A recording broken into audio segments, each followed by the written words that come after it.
Welcome right now. My name is Jason Grillo with Air Miners. It's wonderful to see you here right now. And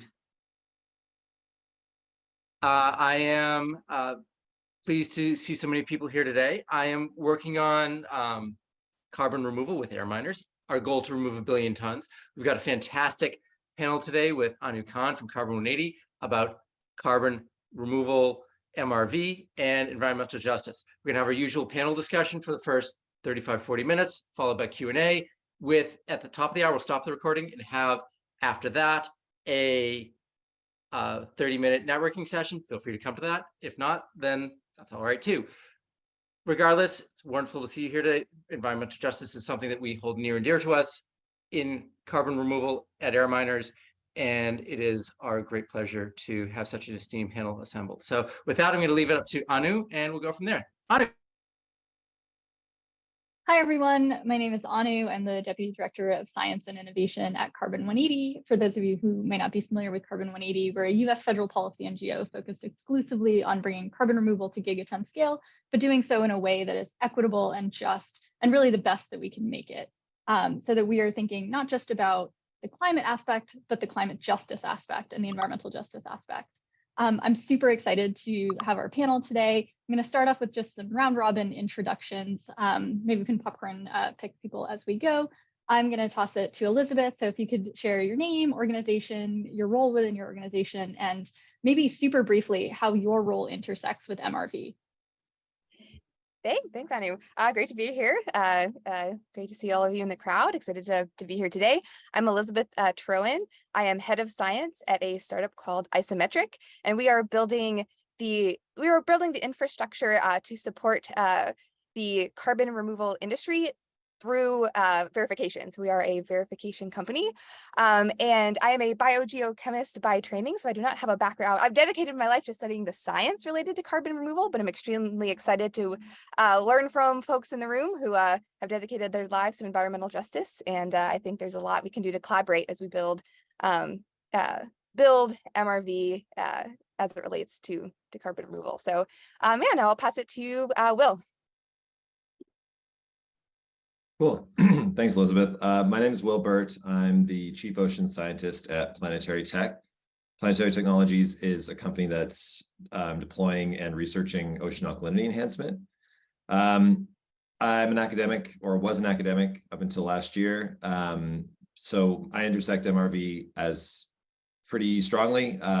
Our Planetary's MRV is on the web, on our website.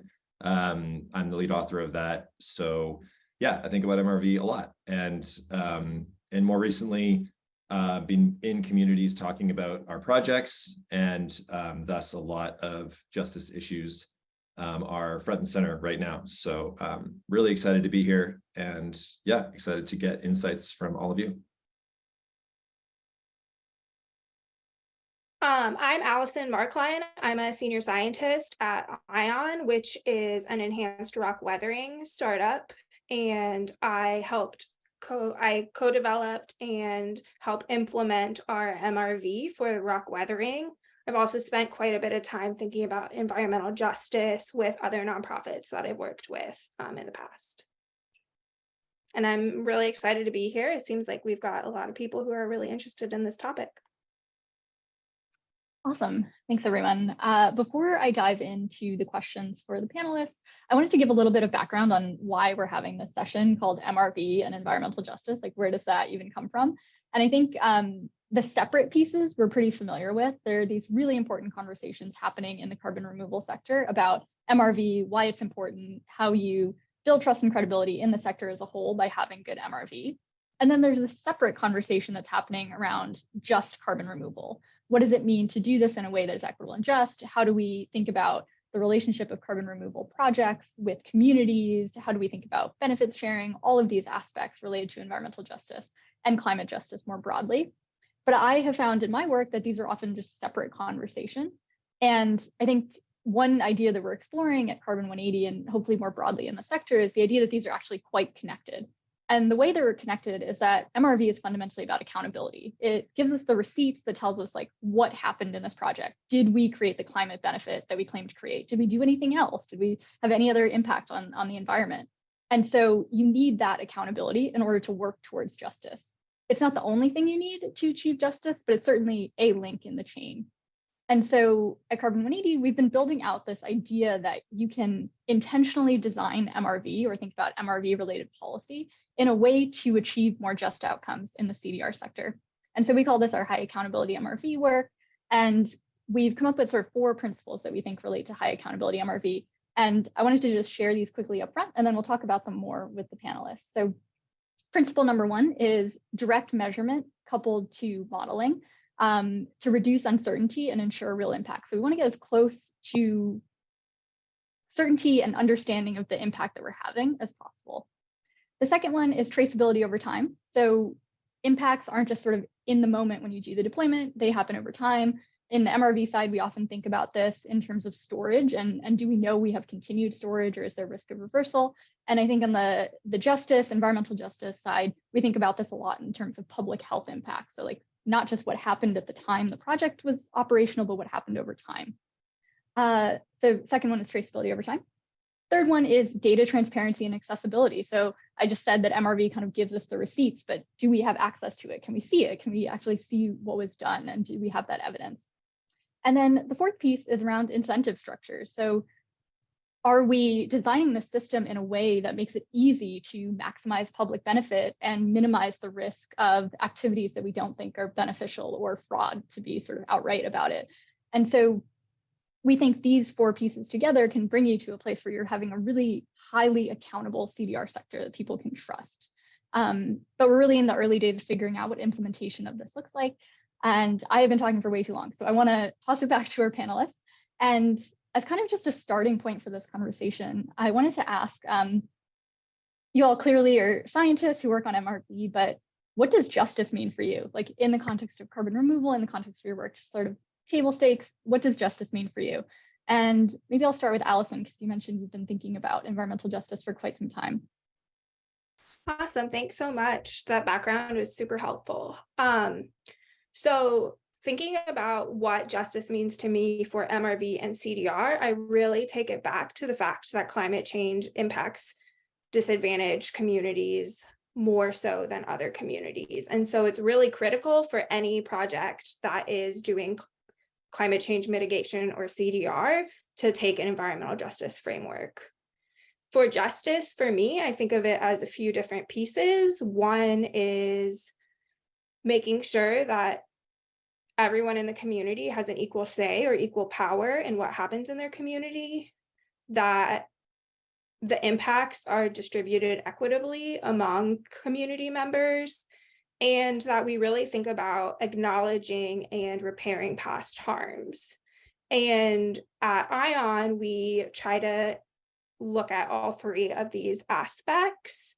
We partner with farming co-ops. We have a farmer on our team, and we really chat to make sure that the communities are supportive of what we're doing.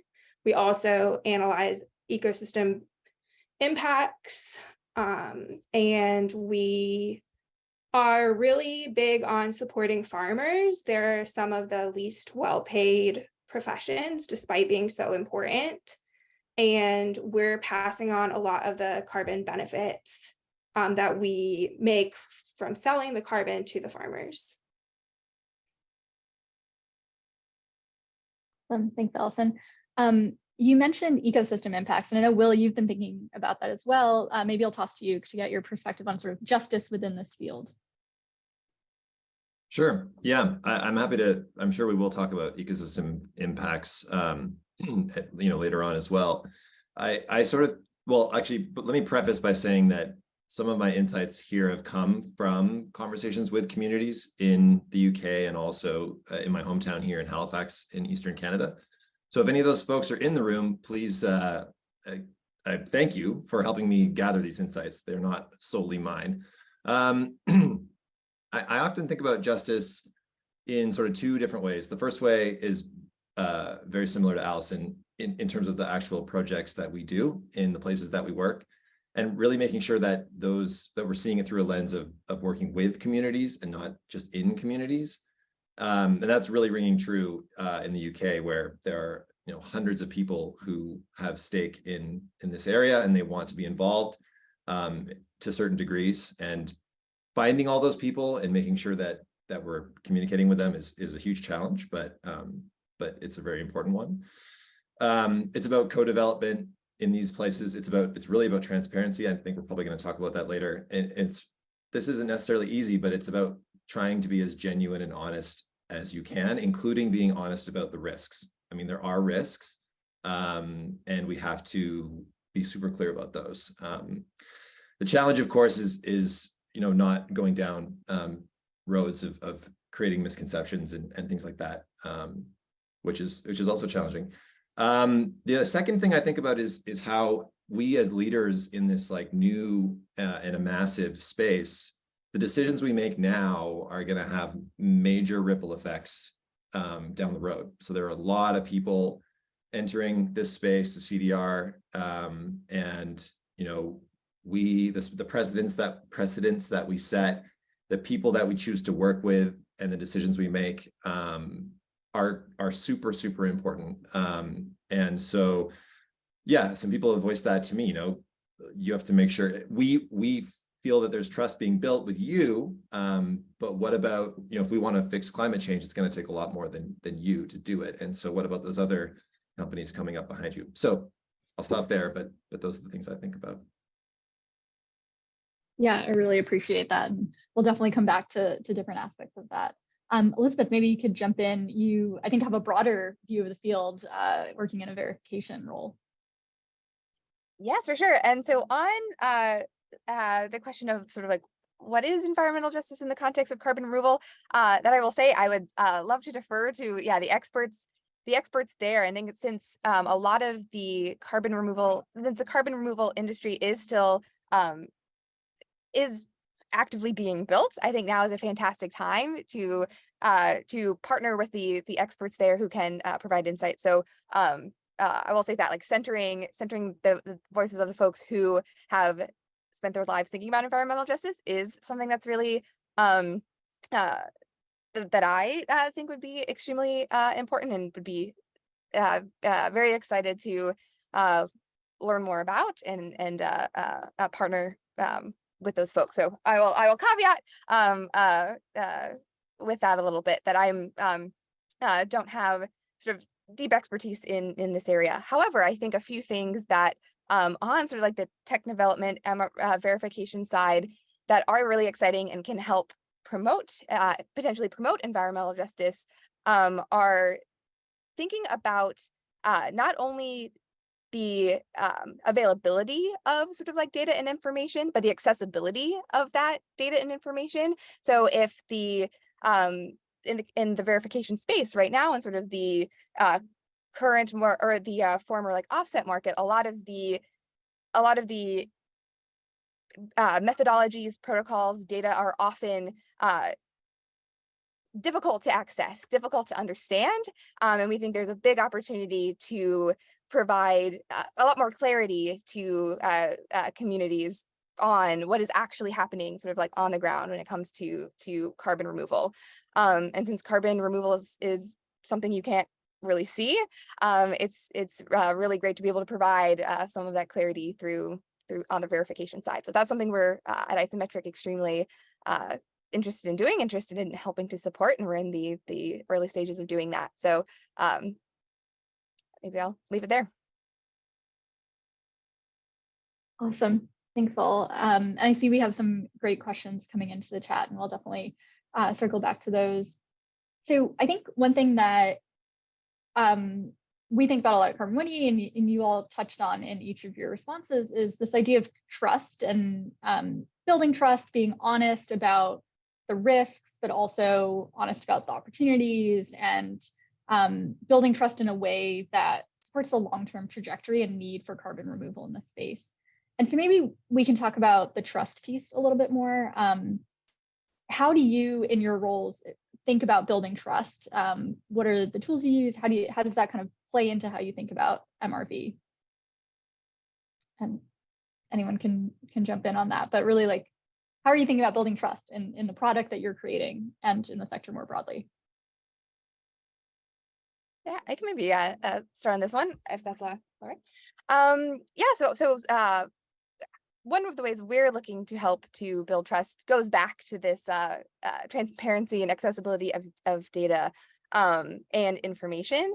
So on our side, we're building sort of a platform to support a verification platform that will allow anyone, the general public, to dig into the details of the process and fully understand like the mechanisms that go into the removal, conversion, and storage of the carbon.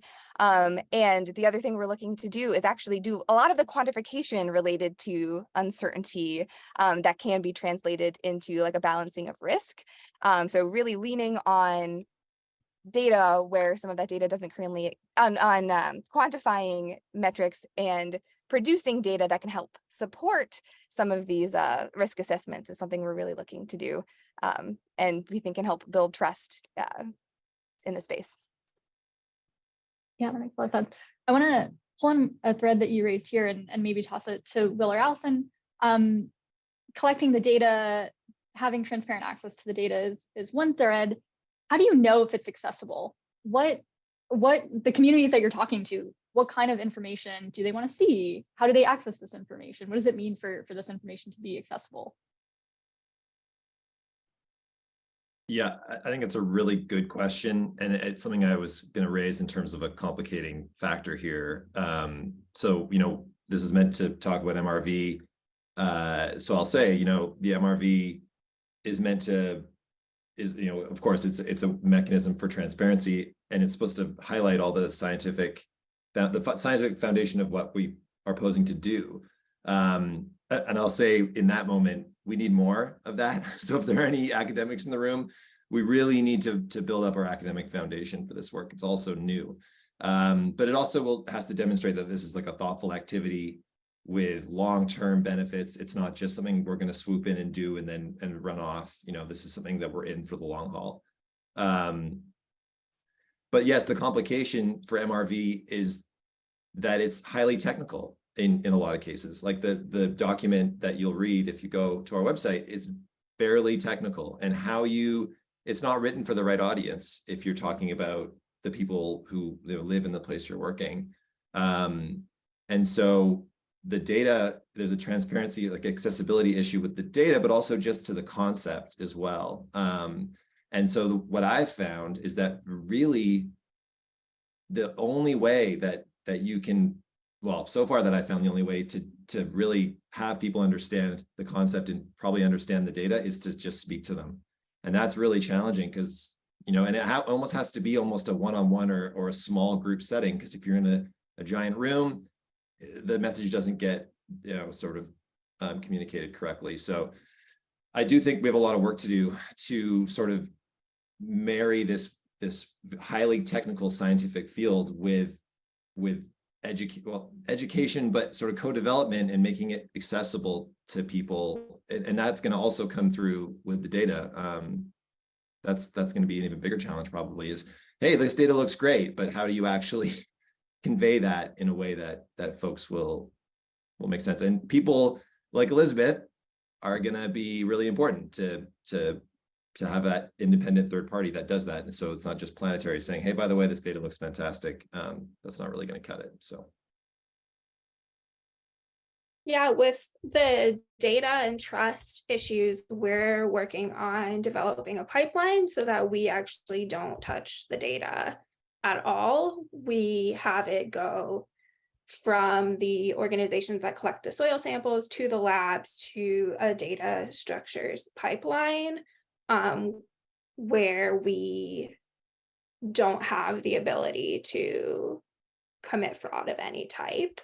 I also wanted to point out that relationships and trust is a two-way street, and we need people to trust us, but we also really need to trust the people in the communities that we are in. We at Eion really rely on like the farming co-ops that we work with. They have the expertise and the experience in the regions where we're working. And so it's a two-way relationship. It's not just trust me. Yeah, that definitely resonates. And I'm curious, in thinking about this trust aspect a little bit more, have you all heard from communities who they look to as trusted resources on some of these technical issues? What sources of information would be more trusted, and how can we help build that pipeline, as Alison was saying, not just of the data itself, the quantitative data, but that more trusted network?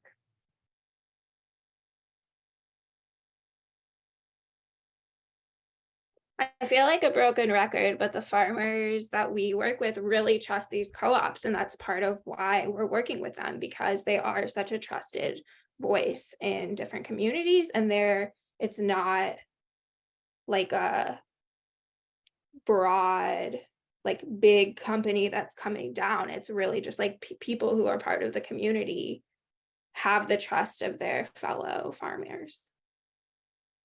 Also, maybe for those of us who are not as familiar with the ag space, what are the co-ops? How do they operate? How big are they? Sort of how do they play this trusted role? That's a great question. I don't know how big the co-ops are, but we work in the Midwest and the Mid-South, and we have different groups that we partner with, and it is like an organization that's partially owned by all the different farmers. So it's not like a big organization, it's a community of farmers, and I don't know the number. Yeah, that makes sense. And I think that gets to a question that was raised in the chat around redistributing power structures and things like that. So it all kind of ties into larger questions of justice, of which MRV and data and trust are just a smaller piece. Will, I did want to create space if you wanted to jump in on this question as well, of, you know, having worked with communities in the UK, doing some of this engagement work, who is trusted, and how much do they know about carbon removal? Yeah, it's boy, is it challenging. I mean, I think there are places, a lot of places around the world, right, where companies like ours, we seek regulation. We seek people to keep a close eye on what we're doing, and a lot of those regulatory frameworks don't exist yet. So that's a huge challenge. And then, you know, if we go and say we're being regulated by the government, and there's a certain agency within the government, well, the government's not always a trusted entity, right? I'm sure a lot of people in this room know about places that there's a significant amount of government mistrust, and so that puts us in a difficult position. Now, who is trusted? Again, I'm not going to pretend I'm an expert here, but I do think there are people in the community who are particularly vocal. They often have a fair bit of technical background. They have a sense of the carbon markets and carbon removal, and they push back on some big topics and challenge us, and which is amazing. And so those are the people I look to, who have provided a ton of feedback, who have asked some really big and challenging questions. I think to myself, if we can, get in a room with these people and really discuss what we're doing and outline a plan and co-develop it with them, that might be one of the main ways to do this.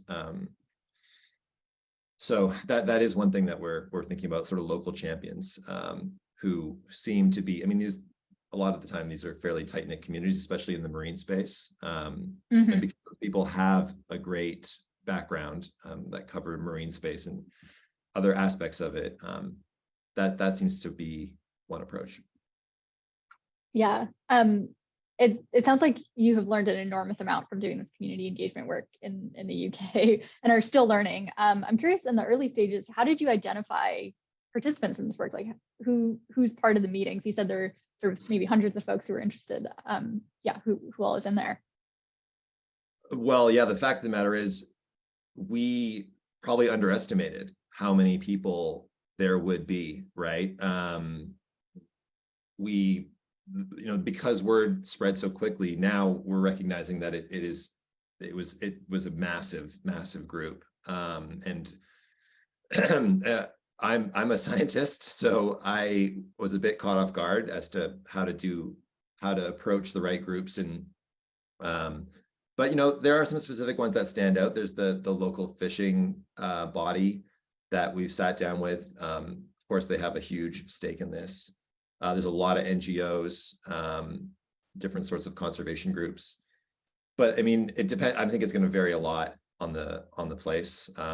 But this particular place in the UK is absolutely chocked full of these groups, and I think that's a good thing, because we're getting this amazing diverse perspective about, oh, have you ever thought about the possible impacts to X or Y? And my scientist brain thinks about only specific things, and doesn't necessarily think of some of these broader impacts. So it's been a huge learning experience. Yeah, it's really interesting. And so picking up on that thread, I think panelists, myself, we're all scientists by training. And Will, you mentioned there's also a need to build the science in a way that supports equitable outcomes. And Elizabeth, we've talked about this a little bit. How do you protect the integrity of the science as it relates to MRV? And maybe you can speak to that a little bit. Yeah, for sure. So yes, I think one of the really big things, just as an industry, we need to consider when thinking about carbon removal and verification, and especially as it relates to good outcomes for communities and the public and the climate, is ensuring that we're able to get to scientific consensus around the impacts and environmental justice consensus around the impacts in a way that optimally and responsibly scales carbon removal. So it is sort of a complex risk assessment that needs to be completed. And I think we have some great questions about that in the chat. So it is extremely difficult, and it will involve a lot of it will be an extremely interdisciplinary effort, not only an interdisciplinary effort among the science, but also interdisciplinary as it intersects with environmental justice and community. So it's extremely complex, a very complex question. I think the ability to make as much of the science as possible open and able to be interrogated in a way that ensures that we do reach some sort of decision, so we can optimally scale and reduce the negative impacts of climate change would be great. Very complicated, and it's going to be a very interdisciplinary thing that I think will involve a lot of coordination and co-development as part of the process. Absolutely, that makes a lot of sense. I have a ton of questions for you all, but I want to start integrating some of the questions that are coming in the chat and have been plus ones. So one that jumped out to me, and there's of course always an important conversation about carbon credits and supply and demand in this field, and what is the role of sort of high quality in this field. And so you can imagine one of the functions of MRV is to establish that you have a really high quality, durable carbon credit that you can use for some purpose. And I'm curious, as startups who are going to be marketing carbon credits, what do you see on the demand side? Are folks really looking to offset? Are they looking to support durable removals of legacy emissions? What are you hearing? What are you seeing on that side, which, as folks have raised in the chat, will have justice implications? I'll take this first. There's several buyers who are really interested in high quality CDR, and in their reports, whether it's an application for purchasing or renewals, there's questions about risk assessments. You have to do due diligence, and it's like risks, benefits. There are questions about which UN sustainable development goals does your method approach. So I think especially these early stage buyers like Stripe or Frontier and Microsoft, they're really going at this high quality MRV question, and you have to do your due diligence in order to get funding. So yeah. Yeah, my answer is fairly similar to Alison's. And actually, to be honest, I don't think I sort of remove myself from a lot of the purchasing. It's not really my zone, but I do these applications as well. I mean, these catalytic purchasers, the way I at least present it to people, which I hope isn't totally incorrect, is that their goal here is not really to offset their emissions so much as it is to catalyze this field, make it into something, because really it's not really much right now. So that, I mean, that's what I hope is the desire. That's what I'm told by these companies. So some of the applications that we write, you know, there are sort of permanence thresholds. So they don't even want you to talk about your removal unless it's sort of 1,000 years removal, which is great, I think. But I think maybe I won't get into this now, but I'll just raise it briefly. A lot of this stuff, certainly with the purchasers, right, gets into that moral hazard argument about, and I think it was Ben in the chat. I mean, the chat questions are incredible, about making sure that we're not leading to inaction. I got a lot of questions about that from the public. It's a really hard one to answer, but there were ideas in the chat about some sort of frameworks that you could set up to address this, especially now, right? It comes back to that idea of making the big decisions right now to sort of set precedents. So appreciate what you're saying in the chat, and I hope we can get some more of those questions done.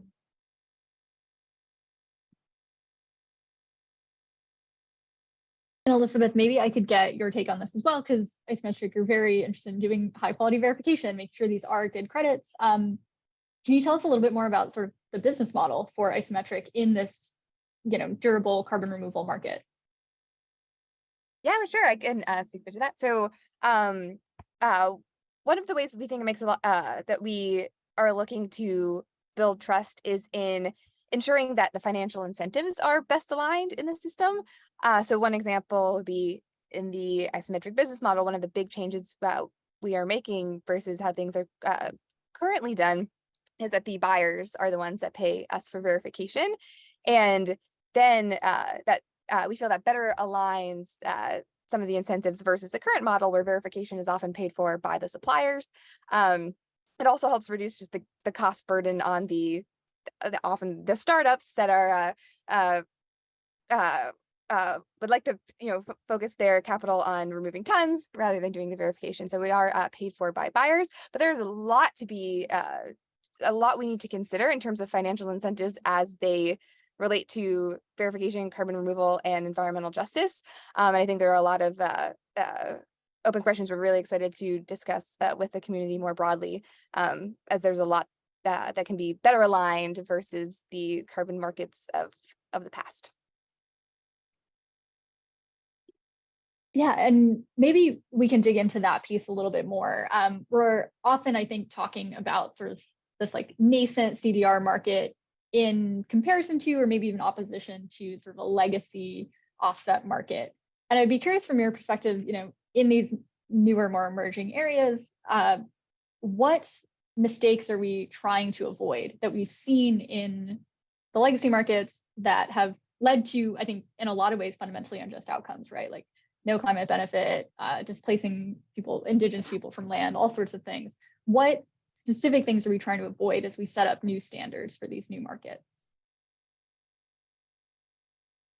I think one of the very, very high level ones is ensuring that when a carbon removal claim has been made, that it is true and backed by data and documentable. So documented, and those would be major things that can be improved upon and better supported by quantitative data and technology. So I think that would be one place, but would love to, would be very happy to hear from others too about their thoughts. Yeah, I think making sure that there's additionality as well, where the carbon wouldn't have otherwise been captured, and durability, making sure that it's durable for at least a certain number of years. And then finally having these like high quality MRV standards where there are no or like minimal environmental harms, and that it's just.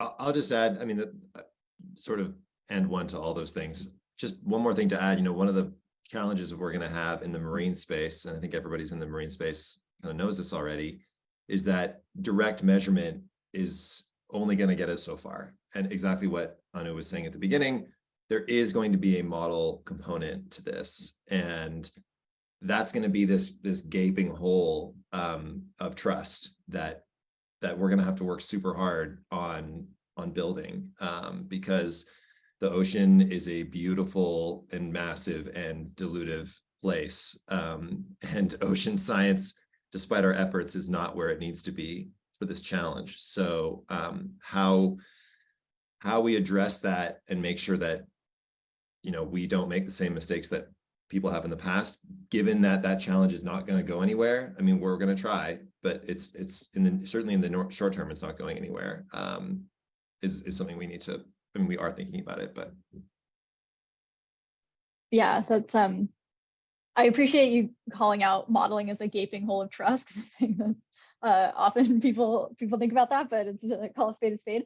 I want to, Alison, quickly link together sort of modeling and additionality piece. So one thing that is often called out as being challenging in legacy markets around things like forestry is it's not our ability to measure like tree canopy cover or things like or carbon stocks. It's our assumptions about what would have happened otherwise. And one thing that I hear in that space is we've actually gotten a lot better at doing that. We've learned a lot. We've improved our baseline. We're continuously improving. So how do we build trust, as scientists, as folks who are working in this space around this process, while also recognizing that we will be learning by doing, that we're not going to, have exactly the right model the first time out of the gate, and it's going to be exactly the right thing. I'm curious how you think about that in your work, which I know all three of you kind of do have a modeling component in what you're doing. Yeah, that's a great question. And I have changed my field from some that are harder to quantify with additionality. And now I'm working on rock weathering, where it's pretty simple. Like if we didn't do this, then there would be no rock applied, or lime would be applied or something. So that makes it really easy in my case. But for other industries, it's really challenging to know like what would have happened otherwise. And I think it's also not fair for people who were early adopters who do not qualify for carbon credits because they were already doing like best practices or storing carbon. Yeah, that makes a lot of sense. And beyond the additionality piece, Alison, I'm curious how you think about, improving the modeling and the measurement that Eion is doing over time, and communicating that it might change over time. Yeah, we're actually, for the MRV, we're taking direct soil measurements. So we're not doing any modeling for the actual carbon stored. But for durability claims, there is a little bit of modeling involved there. And it is challenging to, I think we're starting off by being as conservative as possible, because as the modeling gets better, we can pinpoint things more, but we really don't want to claim any carbon that we didn't actually capture. So starting conservative, and as you're able to pinpoint it more, then you can get more specific and cut a little bit of the extra off. Yeah, just adding on that, one approach that we've taken in our MRV strategy is this idea of a holdback. So recognition of the uncertainty that exists and sort of giving ourselves a haircut on the credits until we can say with more certainty. And you're going to notice when you read it, because I know you're all going to read it now, that there's many more steps to be taken. In fact, a conversation I had with Elizabeth recently, we talked about some really specific objectives around uncertainty. I want to mention there's a message in the chat here from Molly about unintended impacts. Please go on our website if you want to hear our thoughts on that. There's been a post recently about that. It's obviously a huge deal, and it's a lot of what we think about right now. And I also will say that I think one of the challenges with this trust issue is kind of what I alluded to before, is that a lot of people want to see peer-reviewed science, and rightfully so. But that peer-reviewed science is not going to keep up with the rate at which we are moving. In fact, it's already way behind. There's like 5 examples I can think of people I know publishing a paper that I really need to have in my arsenal, and it's not going to be out for a year, probably, or more. I've been on the other side of that, right? So I don't know how we reconcile that. I think it's something we should probably start talking about, combating this sort of the 2 different rates at which these fields move. I don't want to abolish peer review, but I think we need to figure out some way to allow the scientific community to, anyway, I don't have the answer, but I think it's a huge challenge that we face. And yeah. I'll do a quick +1 on that. I think that's something that I hear a lot about is, helping accelerate the rate at which academics can see their research applied in real life. I think there's a lot of exciting things that can happen there, and maybe new interesting research models that can maybe help facilitate that. So +1 on that being definitely a problem, and something that I think we should all do a lot more thinking about how to solve. Awesome. I see in the chat that there's quite a few questions about broader impacts. Will spoke to this really briefly, so I want to dig into this piece specifically. In our sort of carbon 180 MRV worldview, we really think of monitoring and reporting these long-term health and environmental impacts alongside the carbon accounting. And so I'd love to hear from you all. What are you measuring? How do you determine the set of things that you need to look at in the context of health and environmental impacts? And how are you sharing that data with the communities in which you work?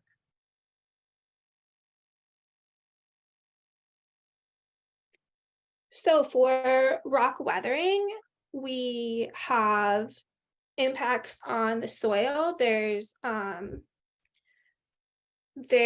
a lot of concern in the field about some trace elements that, when present in really high quantities, can pose health impacts.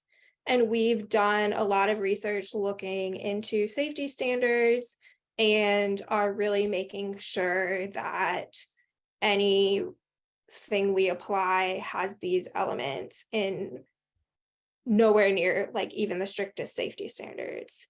So we could apply for thousands of years without seeing these like toxicity levels. So that's one thing, but at the same time, we don't want to rely on our calculations for that. So we're measuring like nickel and chromium in every single soil sample that we take. And our philosophy is that if we ever get anywhere near safety limits, like we stop. And like stop altogether. So that's like one safety thing that we are really aware of. We know that we're not applying high levels of these rocks, and they're trace elements, so they're not in high concentrations. We're also looking at downstream impacts, and actually the rock increases alkalinity, so it has the potential to affect acidification in a positive way, and there may be some nitrogen benefits, so that it would affect eutrophication in a positive way as well. And we're looking at those downstream. Will, do you want to jump in? Yeah, I mean, I can say that this is it's given in quite a lot of detail now on our website. I know that's kind of a lame thing to say, but please do go check it out for more details. I don't want to take up everybody's time, but I think the thing that is mentioned there, so what we do at Planetary is we add alkalinity to a wastewater stream.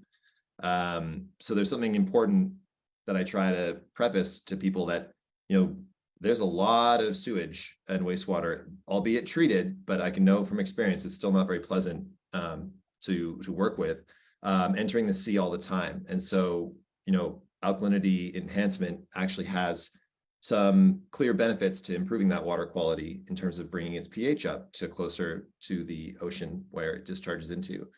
But for me, and I would love folks to reach out and challenge me and bring more to the table in terms of what we should be focusing on. But for me, it's water quality and it's the base of the food chain. Those are the places we're going to see impacts more immediately. What we're using, the alkalinity we used does not bioaccumulate, but the impurities in that alkalinity could. So similar to what Alison said, it's really all about metals, making sure that the material we use has been tested many, many times over in many different steps. So we know exactly what's in the material, but also exactly how those metals speciate and end up in the ocean at what concentrations. And, the places we work, the ocean is going to dilute everything away so quickly that it's going to be difficult to trace these trace elements. But that doesn't mean we don't try as hard as we can. And, that sort of dilution is an effect of having to start at such low rates of addition to be sort of responsible, that you end up sort of shooting yourself in the foot a little bit in terms of measurability in the ocean. But still, that's where we obviously have to start. So for me, it's about water quality, making sure that we're not adding trace metals in any dangerous amount, making sure that we don't make the water more turbid, because there are going to be some amount of particles added to the ocean, taking a really close eye on that. And then we're adding at a point position, right? So it's coming out of a discharge pipe. And that's great because it gives you a sort of a location to focus on. And there are organisms that will live and be stuck around that location. So you can sort of focus your attention on those rather than trying to measure, over a huge expanse. So that's what we also focus on, is getting a close look at the seafloor, collecting animals that exist and are stuck there that would have a greater chance of being impacted by our activities. Yep, that makes a lot of sense. And Elizabeth, I'm curious, how do you think about incorporating some of this kind of data into your product and pipeline? Yes, so I'll start by saying, like, right now, a lot of the carbon quantification for carbon credits space really focuses on the carbon accounting. That's where the buyers have their focus. However, there are a few of these, actually both of these examples that have already been stated are directly linked to the quantification of net carbon removed. So say on the metal side, the composition of the rock that is applied does have an impact on the net carbon removed. So it is something that we on the verifier side are actively tracking. So there are ways to really incorporate that into the verification platform, a path forward there.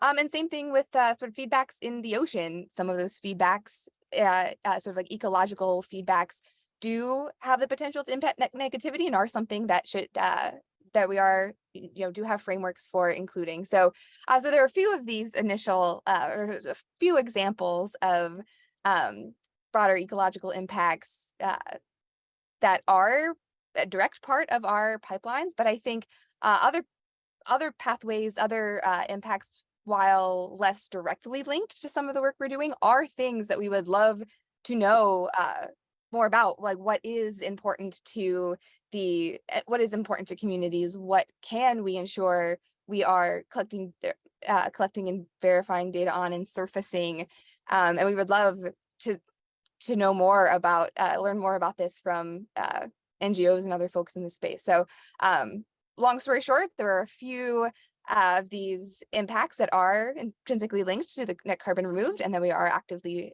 tracking.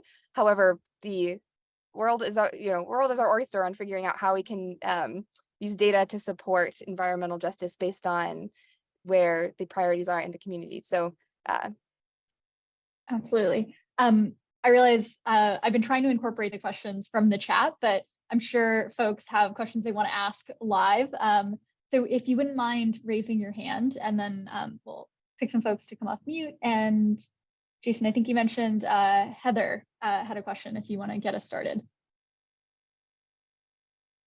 Hi, I'm Heather, and I'm an industrial engineer by background, and I'm active in carbon removal space. I'm an active member of the Open Air Collective, and I'm actually working on setting up a training program with a nonprofit to do MRV training for communities that would host their projects. And we also wanted to be sort of the engagement partner of record in new areas that are rolling out, different types of removal projects. And I guess I'm sort of curious if any of the panelists have had an experience with doing some kind of like a demonstration of their data to the general public, like some sort of a town hall type engagement session of some sort, and what their experiences had been, because we in the area that we're thinking of doing the next Four Corners project might actually have a mix of people who are very pro CDR and know something about it, and then there's like definitely a group of people up there that are extremely untrustful of the situation. And so if the panelists could speak quickly to the, because I know we're running out of time, if they've had situations where the community, where to your best of efforts, you presented your data with all earnesty and honesty, with good MRV results, and you just had a community that just wasn't buying it and just didn't go.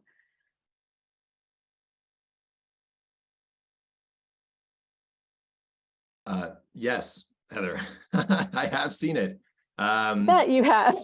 I will just say, if you go, so these were town hall sessions. And I will say, if you're going to book one of these, book it for a long time. Every time I give a talk about our OAE process, regardless of the audience, there's just so many questions. And in this scenario, there were way too many questions for us to cover in the time. We ended up going 2.5 hours overtime, which was a bit draining. But yes, I mean, the whole spectrum of opinion. I think one of the big challenges is moderation in these events, because you end up with 3 or 4 people who are very loud and very opposed, or actually for as well, in favor of the idea. They end up dominating the conversation, and a lot of people ended up leaving upset with their fellow community members because they didn't get a chance to speak. There was a lot of there's a bit of rudeness going on. So we had a moderator, but I mean, boy, is this ever sort of an intense field. So yes, I would be happy to share more, but I will say time did make a big difference. 3.5 hours, by the end of it, people had learned a lot and had seen the sort of raw reaction and the sort of genuine, like, I hear you and let's talk more about this. So it just takes time. Thank you. Maybe so I might follow up with some questions offline or something like that, because we're about to do one of these. I just add one thing there, Heather. Carbon 180, we have an EJ regranting program where we're trying to actively educate environmental justice communities that opt in about carbon removal broadly. And we explicitly take the position, if they go through this learning process with us, it's a 2-year curriculum, and they decide that they don't want carbon removal in their communities, we're there to support them in advocating for what's right in their communities. And I would love to the know more idea about, that I was having Yeah. too, is like educate first and then get them to, decide whether they want it or not. And so I'd be very curious in connecting with you offline about a partnership that we could have with the nonprofit that we have in this area, where we're going to roll out sort of a secondary Four Corners project. So Awesome. maybe I can like email you or something. Sure, that sounds Okay, great. thank And you I want to very make much. sure we have time for Irene's question. If you want to jump in. Sure. Hi, I'm Irene. We're developing an OAE R&D program, and I'll keep my question really fast, which is, from an environmental justice perspective, there's also a huge risk of inaction. So I wonder how that comes up in your conversations without being a climate doomer.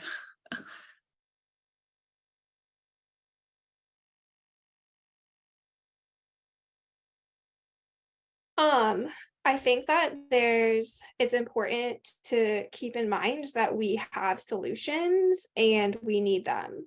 So it's urgent, but there's also hope because we have solutions like CDR and OAE and ERW. And yeah, that's like, I switched from academia to industry because here I'm making an impact and actually storing carbon.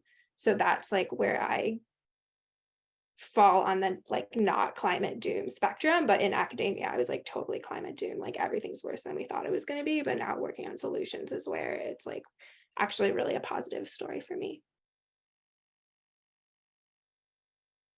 I actually find that being in this space, one of the reasons I cope with the stresses of it and forge on is the motivation and the hope you can provide, especially for young people. I find that youth, when these things are all said and done, whatever sort of form we're in, they get really excited because they know already that we have to reduce. Like they don't need to hear that anymore. They're well aware. This sort of moral hazard argument for them is, I feel like it's a little bit easier, that we just need to do both. And so hearing that folks like me who can spend their whole life studying marine biogeochemistry can focus all their efforts, all their wisdom, all their life's work to the climate problem, and that you can sort of approach, like there are folks in this room that come from all kinds of backgrounds that you never would have maybe linked with climate 3-4 years ago, and now they can all work on the one thing that sort of scares them the most in a lot of cases. And I think that for me that brings a lot of people up and saying like, wow, I'm so excited to learn more about this and sort of get involved. So I find that the climate doom, even though you always start the talk with a bit of climate doom, it does sort of provide a lot of hope, I think. I guess I meant more in the sense of, when you're talking about the risks of your potential pathway, how do you balance that against the risk of not acting? Because it's really easy to scrutinize something new. It's somewhat more abstract to think about what happens if you don't do anything. Yeah. I mean, that often does get lost, I think, in the conversation. And I do think one of the problems is also the scale, right? They kind of know, people who understand know that this is only going to work if it can get really, really big. So they think like, okay, maybe the impacts aren't so big now, but if you want to actually make a difference, you're going to need to do this at billion-ton scale. What about that? And so that's a challenge because, we're going to get there, but it's going to take lots of incremental steps. And right now I'm sort of like, well, but we need to start with the fundamentals. And I think you're right. It does often get lost that inaction. The phrase that I like to use is that the whole do no harm thing, that we are in a harmful place. We are in a state of harm, a serious harm, depending on where you live, when it comes to ocean stuff. And so you have to sort of set that stage to begin with, and sort of, but sometimes people have a hard time with that too, because Great. Thanks. Sorry. Yeah, we're done, right? No, go for it. Yeah, sorry. I don't mean to. We are officially at the top of the hour, and I want to, Irene, thank you so much for your question. So, Will, you shared your email in the chat as well. So, and I also shared the LinkedIn profiles of everyone who are speakers today, so that if you need to, you can connect with them on LinkedIn and share post-event questions after. Sorry, we couldn't get to everybody's questions, and thank you, Irene. Thank you, Heather, for engaging with the panel today. And thank you so much, Anu, for fantastic moderating. Thank you, Alison and Will and Elizabeth for your time as well. Really, really appreciate your interest in the topic. We're going to stop the recording now, but just note, in a couple of weeks, we're going to have a event that's not going to be recorded, with an open forum from law firm Wilson Sonsini, Goodrich and Rosati. On carbon financing in the current macroeconomic environment. So bring your questions and they'll have some really interesting answers. But also we'd love to hear from you in our post-event survey. Sure, there are things we can improve on. We'd love to hear them so that we can make our events better for you, our audience, and our community. So once again, thank you. This will be the conclusion of the formal part of the event today.